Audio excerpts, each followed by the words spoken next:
Hi, we're here to talk about making some aluminum track for your O-gauge train. I'm using this in the garden. It's great to go into the soil. It drains water quite well because it's loose all in around here. If you can see, there's an opening there of about 1/4 inch on both sides of that piece of wood. Underneath it here, the water can drain through here, and there's also drain holes in the bottom underneath. Now, you need to have a car that's the right size. Obviously, you're going to want that distance 1.25 inches. My particular model, I used 1.25 inches down, and of course this has to be 1.25 inches here and 1.25 inches over here. And these two sides can be about it. I happen to just make them all 1.25 inches. So 1.25 inches all the way around. These are the bends that you need to do.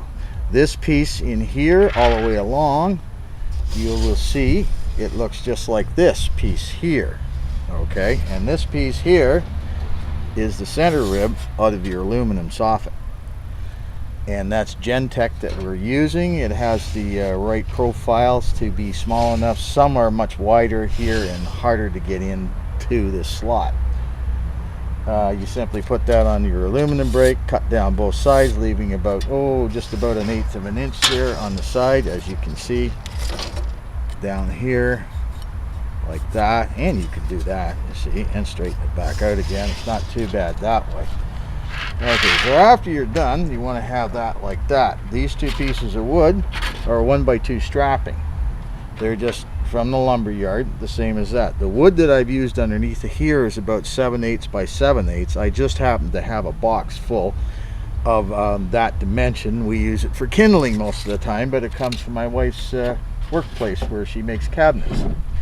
I'm going to roll this over, and this is the back edge, so you can see more of how that would get bent in an aluminum brake.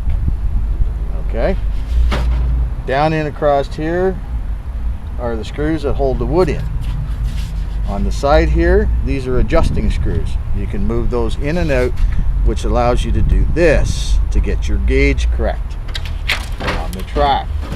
It will have sometimes a tendency to move on you if it's particularly in the sun, bright sun. If this is laying on the ground, you should be okay, because it'll act as a heat sink and your aluminum won't expand. Now, if you're on a fence rail, like you see a lot of my system is, I had some problems with this opening up a bit in a really hot day. It would want to come apart like this on me. And of course, if you do that too much, your car's going to want to fall down onto the side, go like that, and we have a derailment. That's basically what we did with that. This is an excellent system for putting into your garden railways. You could hose, wash it off, whatever you wanted to do, flush it right out. One thing I did notice, I put aggregate in here to cover it up. I used limestone. Bad mistake, because the limestone kept on going in there and doing that to me. Every time the train went over, it packed itself down, so that wasn't a good idea. I would suggest to use, as I have on the train set here, aquarium gravel, because the aggregate is big enough that it doesn't go into filters in your aquarium, and it's also big enough that it doesn't fall down past here to do that, so you can get some nice coverage on there. You can be as detailed as you want, paint a little bit of tracks down on the side of here once this is filled with the aggregate, and leveled off, and run back and forth like with a car sort of thing, just to get the gravel down into the slot. Works quite well. You can see it running. It ran for 1.5 years on my track. I've since changed over went to some antique tracks that I got, just because I wanted the realism with the wooden ties a little bit better. But if this is in the garden, down in the trees, and you're running the long length through the bush, nobody's ever going to see the tracks or the ties. Simply tie it into the other end.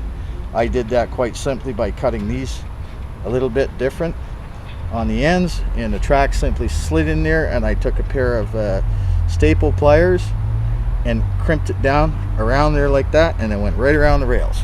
So you can put the old track right to it and put the old track connected to your fast track, And I also run the Gargraves stainless steel track on the big circle on the inside, just simply because he is out in the weather all year round.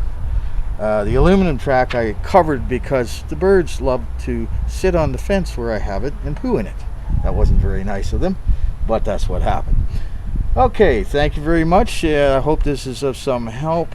Enjoy from Caseyville R R. Thank you. Bye now.